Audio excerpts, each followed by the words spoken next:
So let's understand from scratch and from starting that how to create tables. Although see, when you work in an organization, these tables will be already created and data will be there, but to make you understand the full cycle and the flow of data, it is important for you to learn from starting. That is why our objective is to show you from start. Okay, so let's see. So I am on my next slide, that is slide number 2, wherein I'm going to talk about how to create a table. So you can see on my current slide, table is created by using the create command.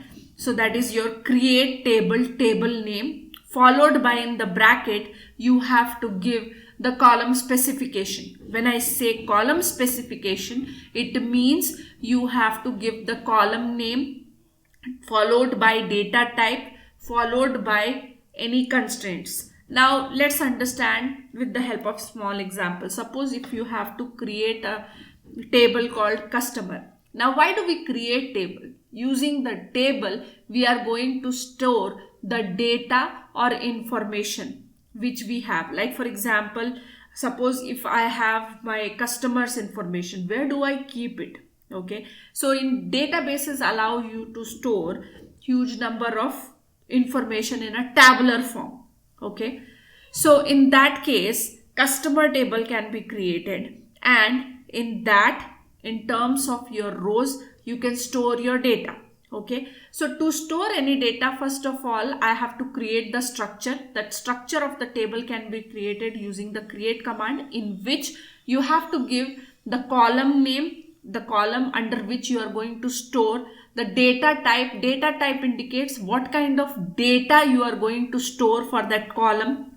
Okay, so with that data type, certain memory will be allocated. Okay, and to make sure only valid or good data enters to the table, that is why constraints are used. So more on constraints we will see in the constraint topic.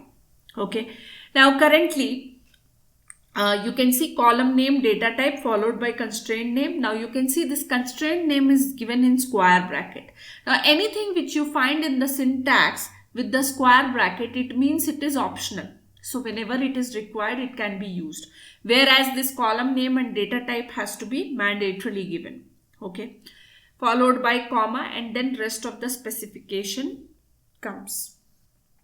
Okay, so this is how you can create the table. Now you can see I have written this create and create table in capital letters. So do I have to write all these things in capital letters? Is it compulsory? No. SQL codes are not case sensitive. You can write in any cases. Okay. So in that case, I can write in small letters also, capital letters also, mixed letter also. No problem. Okay. Followed by the table name. So can I give any table name, any column name, or do I have to follow a rule? You have to follow a rule to give these names. What are the rules? Let's see.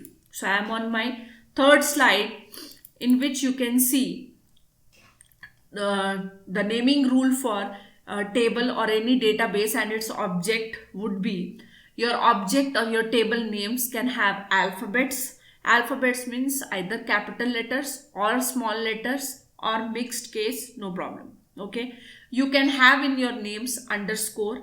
Your names can have digits, that is from 0 to 9, but you have to make sure your names either start with capital letters or small letters or underscore. Okay, your names cannot start with 0 to 9. Also, your names cannot have special characters in it. Okay, there are few exceptions which we will see later, like some of your variables such as local or global variables, they may start with at the rates, that is single at the rate or double at the rate. Your some of the tables which are temporary in nature, they can have your hashes in the starting. Those are exceptions, but apart from that, these are the rules which have to be commonly applied on all the names. Okay, more on this we will see in the example. So this is how you can give the names while creating the table. Now next is, suppose if I have created the table, later suppose due to some requirement, if I want to remove the table from my database. Then what needs to be done? So in that case, table needs to be dropped. So for that, you have to write drop table followed by the table name. Now let me tell you one thing. See, these things which are written in capital letter, what does it indicate? Although it is not compulsory for you to write in capital letters, why I have written in capital letters is to make you understand these are the keywords which have specific meaning behind it. Okay, it has certain instructions given for it. Okay, now next is truncate. Now for example, I created a customer table and I have inserted the records. Now there are certain requirements in which your records have to be removed from the table. The structure is required, but records has to be removed and new data has to be loaded. For example, in such cases, truncate command can be used to remove all the records from the table. How do you do that? Truncate table followed by table name. So for example, if I want to remove all the records of customer, I can use truncate table customer. Okay, in that case, all the records will be removed, but structure will be intact. Okay. See, some of you might wonder or think that this can be done with delete. So for delete, we will discuss in the DML session. There what happens is delete allows you to remove specific records as well, whereas truncate do not have that facility. It has certain differences which we will talk once we will discuss the DML commands. So currently using the truncate, we can remove all the records from the table while the structure will be intact. Whereas when we use drop on the table, then the entire table would be completely removed from the database. No structure, no data, nothing will be available. Okay. Next is, suppose if I have to do any changes in the structure of my table. For example, if I have to add a new column, okay, let's say a table is created, later a new column has to be added, or let's say one of the column has to be removed from the table structure, or let's say I have to go for the modification of the width of my data type. Like for example, we have a data type called varchar. Varchar allows you to have variable width allocated for the specific column. Let's say if I take varchar 10, it allows me to store characters up to 10 characters can be stored for a given column with that data type. Okay, it allows me with the variable width. Like suppose if I have lesser width of information, let's say 5 characters only, so memory will be allocated only for 5, rest of 5 place allocated will be returned. Okay, so that kind of advantage it has. But what if I have taken varchar 10 and later I am getting 15 characters, then I have to do the modification in the width of my data type from varchar 10 to 15. That kind of task can be done with the help of alter. So how do I do so? So you can see the syntax. Let's say I have a customer table in which I wanted to change the width of location from 10 to 15. So what do? I write alter table customer, alter column location, varchar 15. If any constraint is there, I will give that. Okay, like this. Or let's say if I have to change the data type from one type to other. So we have a data type called int or integer, which allows you to have integer kind of data stored for a column. Okay, or let's say we have a data type called float, which allows you to have data with the fractional part. Okay, let's consider a case wherein I want to change the data type from int to varchar 10, or let's say int to float. How do I do so? In that case also I can use this syntax wherein I can say alter table. Let's consider the table name is customer. Alter column, let's say price. Initially I taken as int, I wanted to change it to float. So alter column price new data type would be float.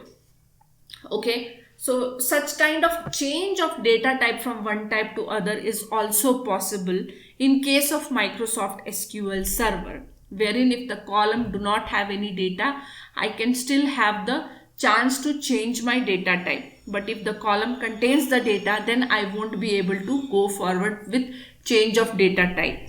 Okay, a bit of syntax changes you will find in different databases. Like for example, currently we are going to learn SQL from the perspective of Microsoft SQL Server. But a bit of change you can see or expect in Oracle SQL or Teradata SQL or MySQL, or there is another data type called database called SQLite. Okay, so a bit of changes you may find, but that is still manageable. Okay. Now, next thing is, suppose we created this customer table and later it was decided that to add an area code in the customer table. Okay. So this column is not currently available in the table and later it is decided. So how do I do so? How do I add a new column to my table? Okay. So in that case, alter command can be used, and it is alter table customer add. So column name is, let's say, area code, data type is for example varchar 15. Okay, like this. And similarly, let's say I decided later based on the client requirement to remove, let's consider a pin from a table. There is pin column. I wanted to, or my based on client's requirement, I wanted to drop that column from the table. So in that case, alter table customer drop pin. So this is how you can perform changes in the structure of your table. So alter command is used to make changes in the structure of your table. Okay, now let's see all these practically in your Microsoft SQL Server. So some of you currently have not installed this, so we are going to help you to do the installation. Now let's have a look. So maybe from the starting, let's say for the very first time, in case if you have to look for this Microsoft SQL Server, how do you find it? So you can go to your start window, and there you can look for all programs. You will have Microsoft SQL Server. So currently 2012. So if you click on this, you will find SQL Server Management Studio. Okay. Now let me click on this SQL Server Management Studio. There will be a window which open. So you have to log into the database. So currently this software is installed in Windows authentication mode, which do not require any user ID or password to be inputted. So default it has taken the user ID from your system. There is no requirement for us to give the password.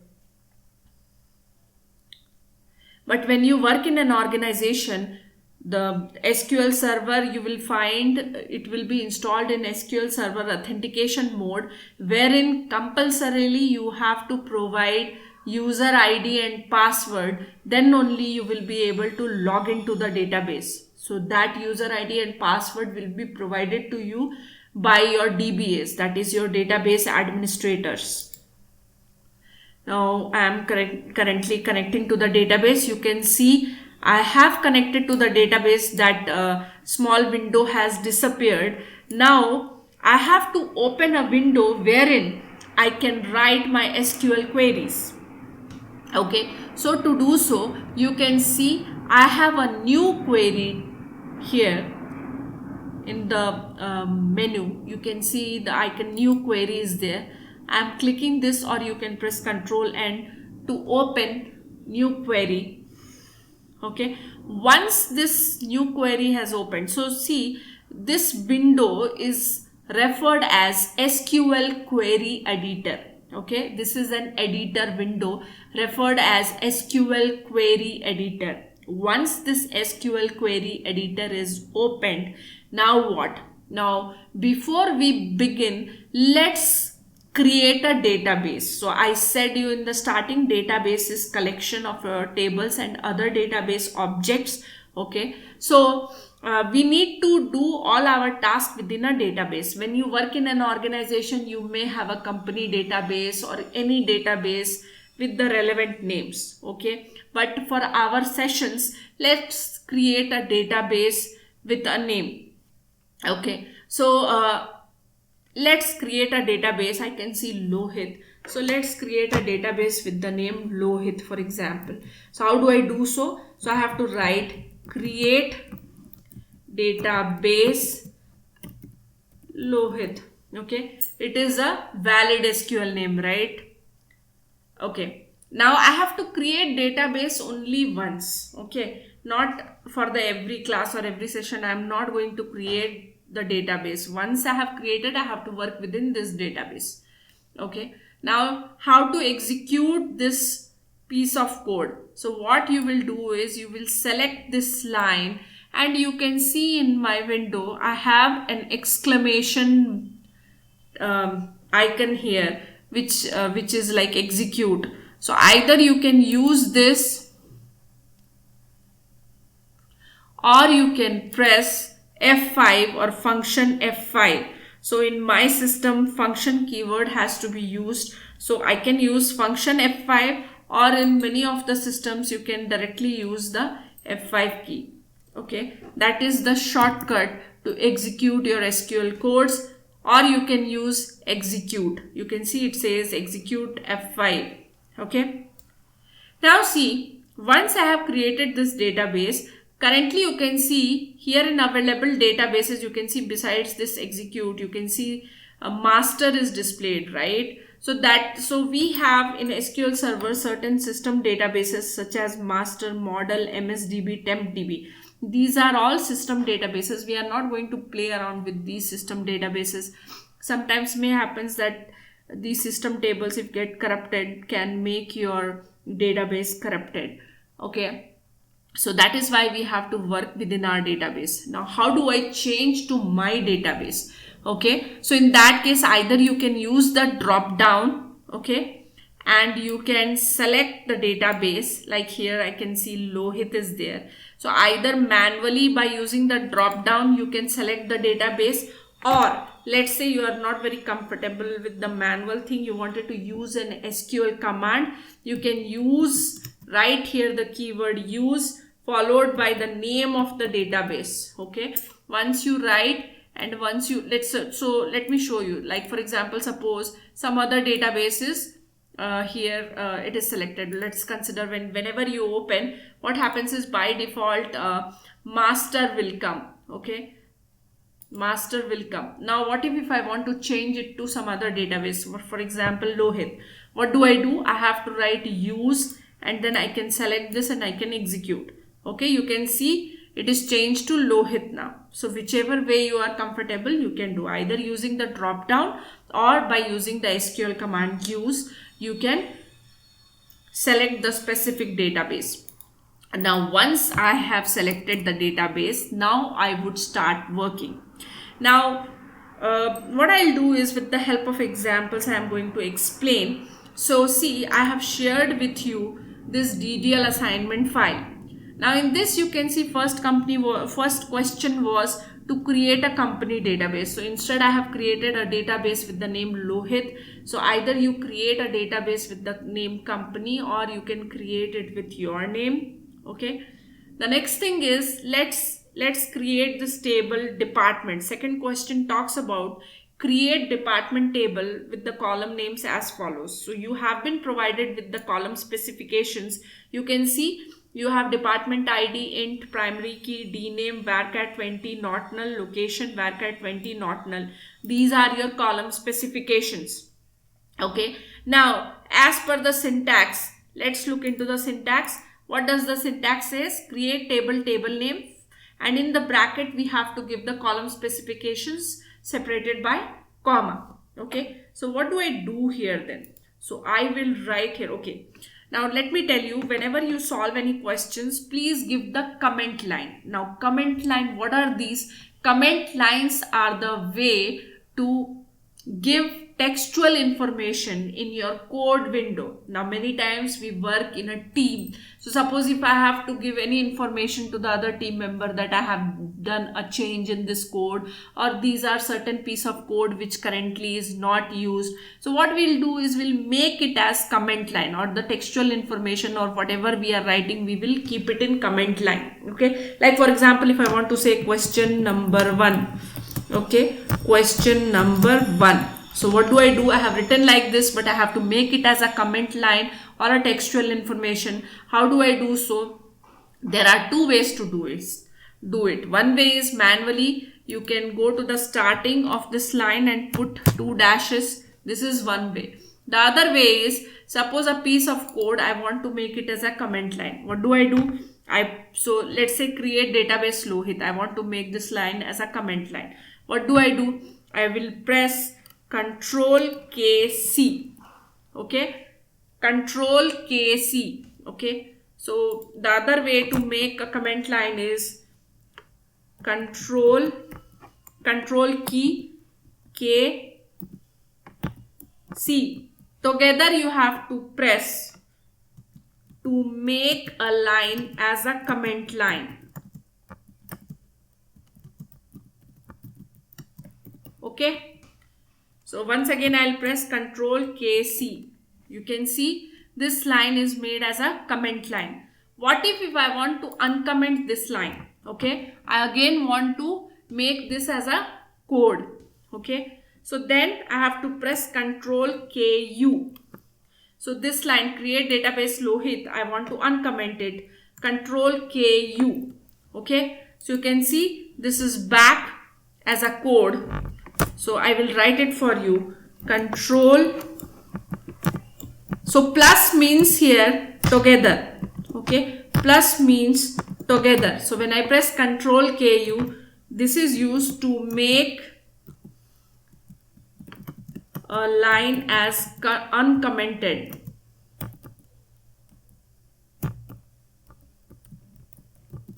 Okay.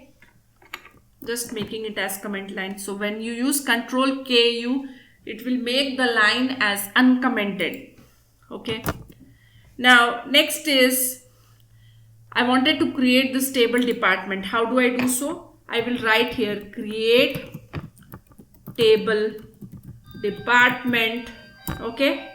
Now within this, I will give my brackets and I will give the specifications. So I will go to the PDF file and I will take these specifications from here.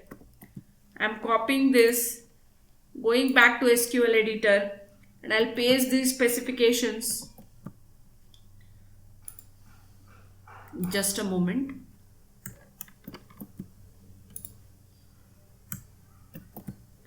Now see, each specifications have to be separated by comma. So after the constraints, I have to give the comma if the constraints are there. Otherwise, after the data type only we have to give the comma. I can also split my line.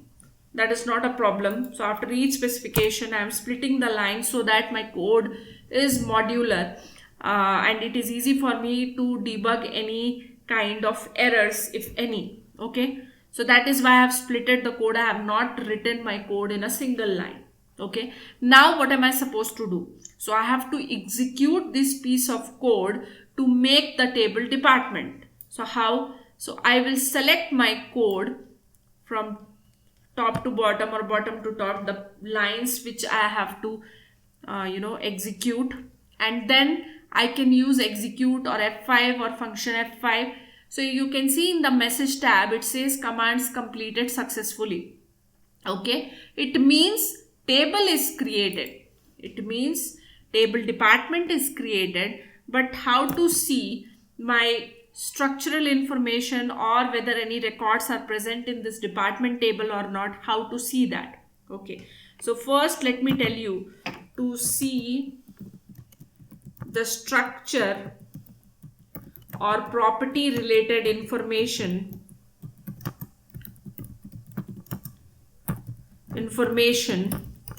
of table, what I can do is I can use sp_help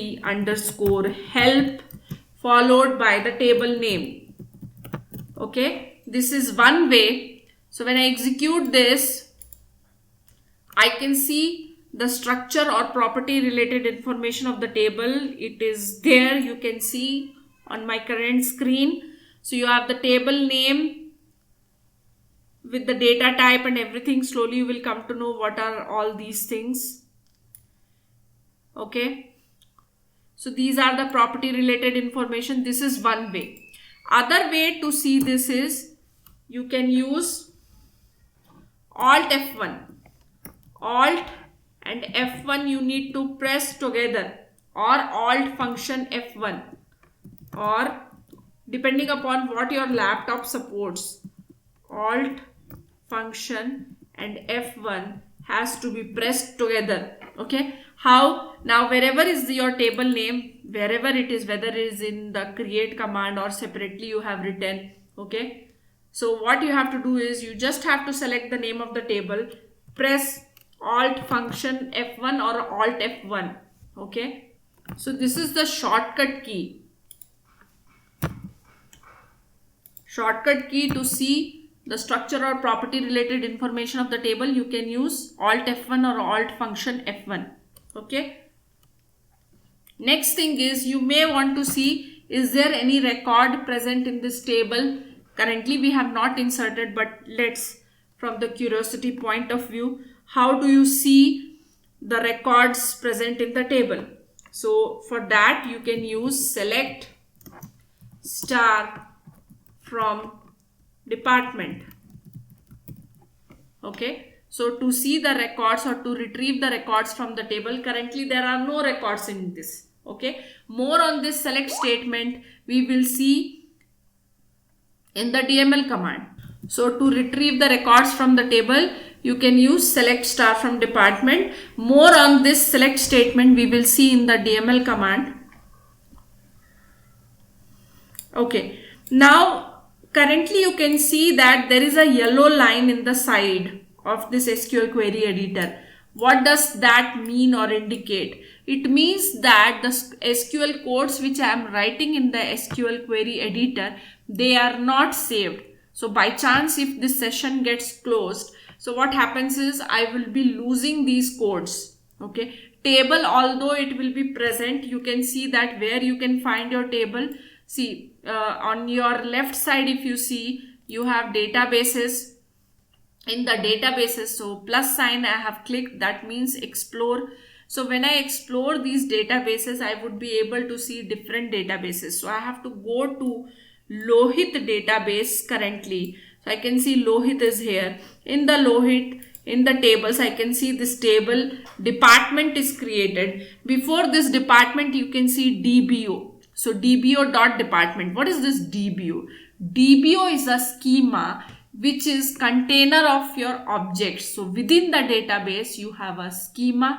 Within the schema, your database and its objects are created. By default, all the objects are created in DBO schema. Okay, but it can be created in other schemas as well. For that, you have to create the schema. Okay, many times we wanted to keep relevant tables within the same schema. Like for example, I want to keep all the tables pertaining to customer in a customer schema. Okay, or you can think of a folder. Okay, within the folder you keep all your relevant files, like you keep all your travel information in a travel folder, or you keep all information pertaining to study in a study folder, likewise. So similarly, you can have a schema created in the databases within which you can create your relevant tables. Okay, so we will talk on this later. So now what happens if I close my session? See, these tables will be still there, but if I have not saved my SQL query editor, wherein you can see yellow line, this will be lost. So I don't want to lose all the codes which I have written. So what should I do?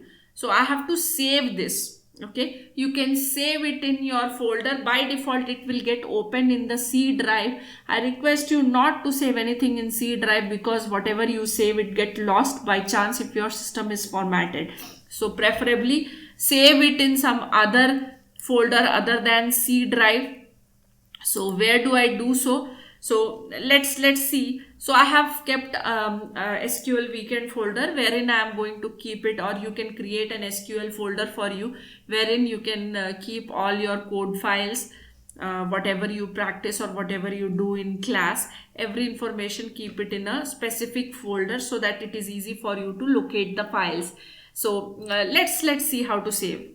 So here you can see on the menu, you have either this save is there, or you can use control S, like how do we use in the Word file, or you can go to the file and you can press this save SQL query, okay, or you can do SQL this query save as. So what I do is I'll just press, see, it is easy for me, I can see this icon. So by default it has opened in the C drive. I'm not going to save here. So what I'll do is I'll save it in some drive. So I have SQL weekends wherein I would save this. So let's say this is a DDL session. So DDL session 1, and today's date is 12th of December.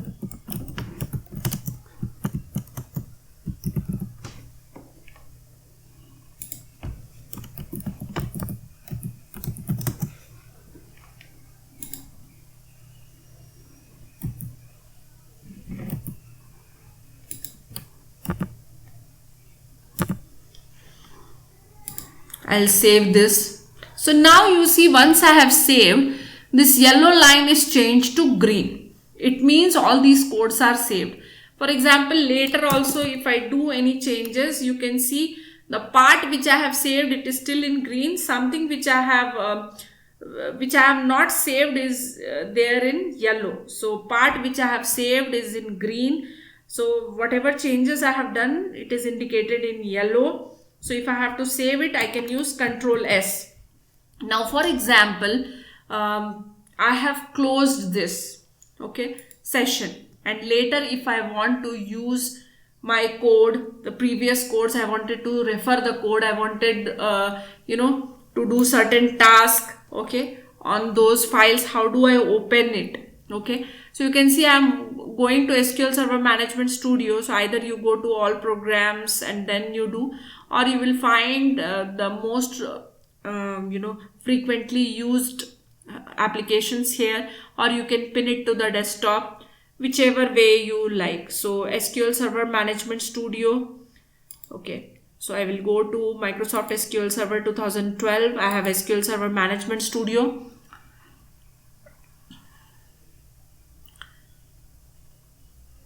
So once it opens, you have to log into the database, and then you have to, so how to log in? You have to click on connect, and then you have to use this open folder. You can see either you press Ctrl O to open, or you can go to file and then you have to go to open and then file. So this one is like 2-3 steps you have to take. Directly it can be done with the help of this open folder icon, open file icon. So when I click on this, so you may have to browse to the location where your files are saved. So this currently it is in a different folder. I'll go to the location where my folder is available, okay, and then you have to look for the file which you want to open. So you can arrange it with the descending order. So currently it is arranged in descending order, wherein the most recent file I have opened is on the top. So I can just click on that and click on open. So my file is opened. Please note that by default master database is selected. So if I have to do anything, I have to use my database. Let me show you the table which I have created. It is still there in the database. Table do not get deleted. So once you have created, it will be present in your database. Okay, you can see here this department table is here. Okay, now I am not going to create the database Lohit once again. I will instead use Lohit. Okay, now once the table is created, can I overwrite it in SQL Server? No. When I execute this create table department, it will give me an error because already this table is there. Okay.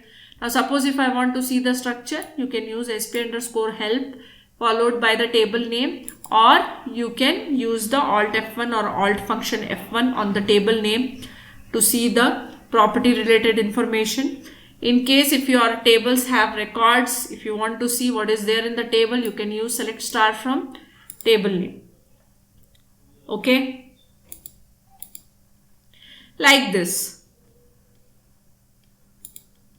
So now what I want you to do is these things which I have done, I want you to do all these tasks like you please create a database with the name company or with your name, followed by you please create the department table.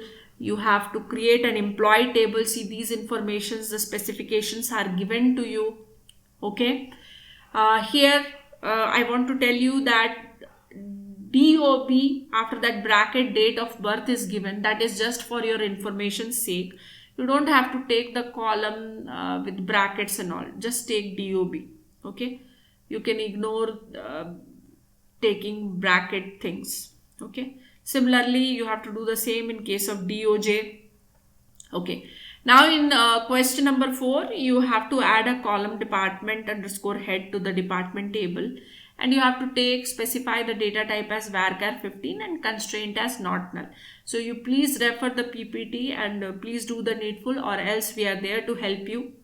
Then in question number 5, this correction is there, that it is given mgr underscore id. So you have to change the data type of mgr underscore id. So this column name and underscore is this mistake is there. Instead it has to be taken as mgr id. Okay, mgr id has to be taken.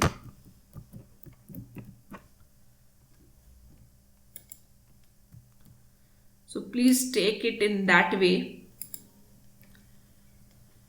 And then next is you have to write the syntax for drop and truncate command, which you will do with the help of the PPT. You can give the syntaxes in the comment line. And then in question number 7, you have to tell the difference between drop and truncate. Question number 8, as of now, you can ignore because we are yet to cover the constraints topic. So you will do from question number 1 to 7. Okay, I'm going to share the codes in the chat. You can keep it for your reference. Please try to do on your own. You can use these codes for the reference point, but I request you to do it on your own. So if you have anything to ask from what I have discussed, please ask.